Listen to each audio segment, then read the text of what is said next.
Dr. Govind Palkar is a renowned ENT surgeon from Sangli-Miraj in Maharashtra. He was blessed by the renowned spiritual Guru Shri Gagangiri Maharaj in 1996, and from that time, he pursued a life of spirituality along with his medical practice. He is closely associated with the World Peace Mission of Professor Dr. Vishwanath D. Karad sir. He has conducted workshops in over 500 schools on value-based education.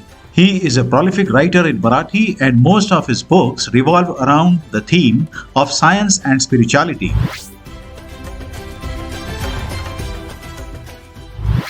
एकदा देवाने मानवाची कलाकृती निर्माण केली आणि ही कलाकृती निर्माण करत असताना त्याला खूप त्रास झाला.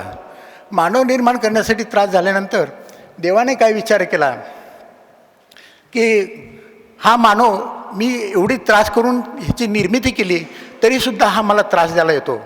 मीच तयार केलेलं नारळ घेऊन मलाच काहीतरी मागण्या मागत असतो. माझ्या पाठीमागे सतत हा वैताग आणत असतो आहे. आणि शेवटी तो सगळ्या देवांना बोलवतो आणि विचारतो की मी रामेश्वरला गेलो, मी काशीला गेलो, हिमालयात गेलो, तरीसुद्धा माझ्या पाठीमागं हे लोक येतात आणि मला त्रास देतात. मला अशी कुठली तरी जागा ज्या ठिकाणी मनुष्य हा त्रास देऊ शकणार नाही. मग शेवटी एक वृद्ध देव त्याच्या कानात येऊन सांगतो की तुला एक जागा सांगतो आणि ती जागा म्हणजे तुझ्या हृदयामध्ये, माणसाच्या हृदयातच तू जाऊन लपून बैस. तिथं बसलास की तिथं तो तुला शोधायला येत नाही. वसई हृदयी देव तोची जाण ऐसा, नभाचे परी व्यापकू जाणत ऐसा, सदा संचिता येत वा जात नाही. आणि एका ह्यानं म्हणलेलं आहे, कुठे शोधिशी रामेश्वर आणि कुठे शोधिशी काशी, हृदयातील भगवंत आपला हृदया माझी उपाशी. आता हा देव जर हृदयात जाऊन बसला असेल तर त्याची कार्यकारिणी मंडळीसुद्धा आपल्या हृदयातच बसलेली असणार. जिथं देव असेल तिथं त्याची कार्यकारिणी मंडळी असणार. आता ह्या कार्यकारिणी मंडळीपैकी एकच प्रमुख सचिव म्हणून जो असतो तो हा चित्रगुप्त.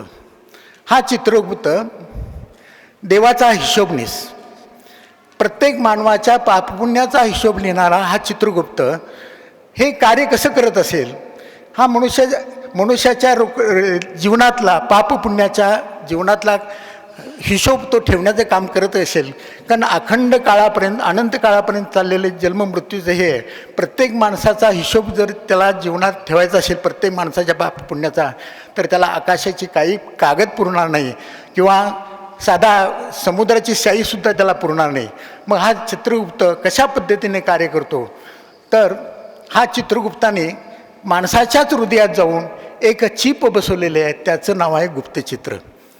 न्यूटनने गतिशास्त्राचा नियमाचा पायदा घातला. पहिला नियम काय सांगतो की एखादी वस्तू जोपर्यंत त्याला असंतुलित बाह्यबल लावलं जात नाही तोपर्यंत ती अचल राहते. आणि एखादी वस्तू गतिमान असेल तर ती एकाच लाईनीमध्ये सरळ गतिमान अवस्थेत राहत असते. दुसरा नियम सांगितला की पदार्थाला मिळालेली गती ही तिला लावलेल्या ताकदीवर किती काळ लावली आणि किती फोर्सनं लावली त्याच्यावरती त्याची गती अवलंबून असते.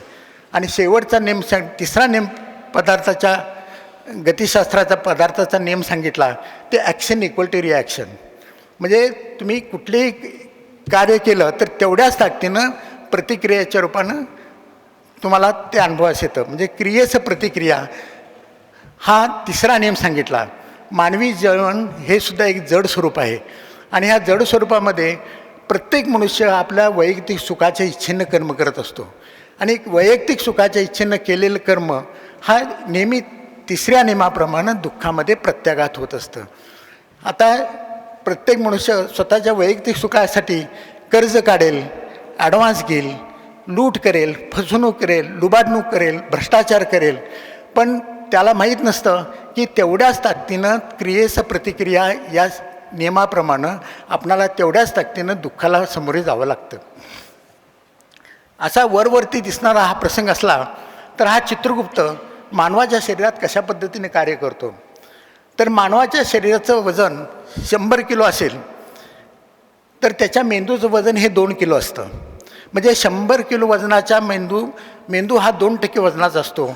पण त्याला रक्तपुरवठा असतो तो 20%.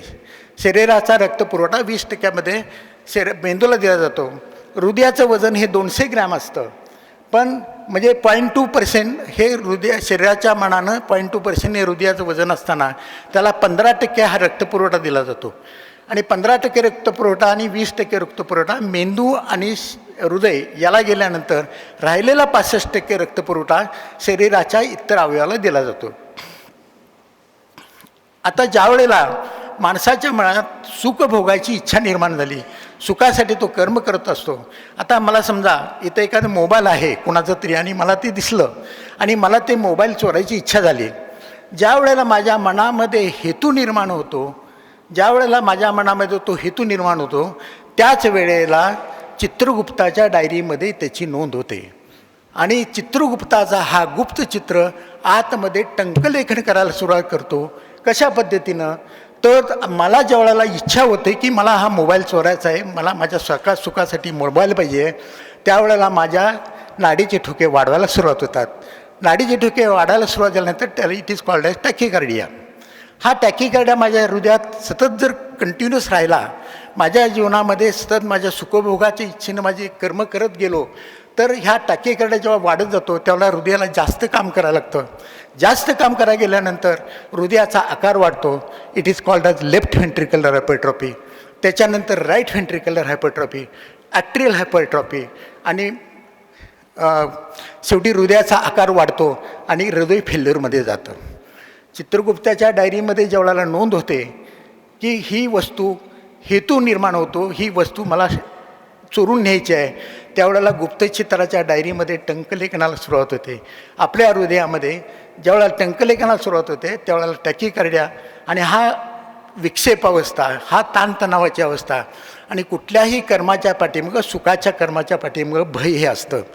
मला माझ्या सुखासाठी मला कर्ज काढायचं आहे, कर्ज काढायचं असेल तर मला कर्जफेडीचं मला जमेल का नाही, या ठिकाणी माझ्या पुन्हा हृदयामध्ये भीतीचं वातावरण निर्माण होतं. मी कुणाकडून आढावाच घेतला असेल तर तो परत फेडता येईल का नाही, त्यासाठी माझ्या मनामध्ये भीतीचं निर्माण सुरू होते.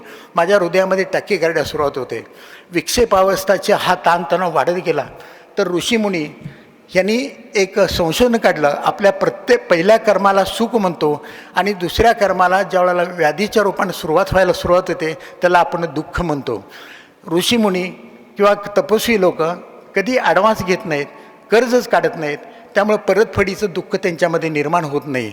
यालाच त्याला म्हणतात अथयोगानुशासनम, म्हणजे स्वतःला तयार करून घेतलेलं शासन किंवा योगचित्तवृत्ती निरोध किंवा आत्मक्लेशाचा, हे आत्मक्लेश म्हणजे दुसरं काही नसून मारून मिटकून निर्माण केलेला इच्छेचा शांतपणा.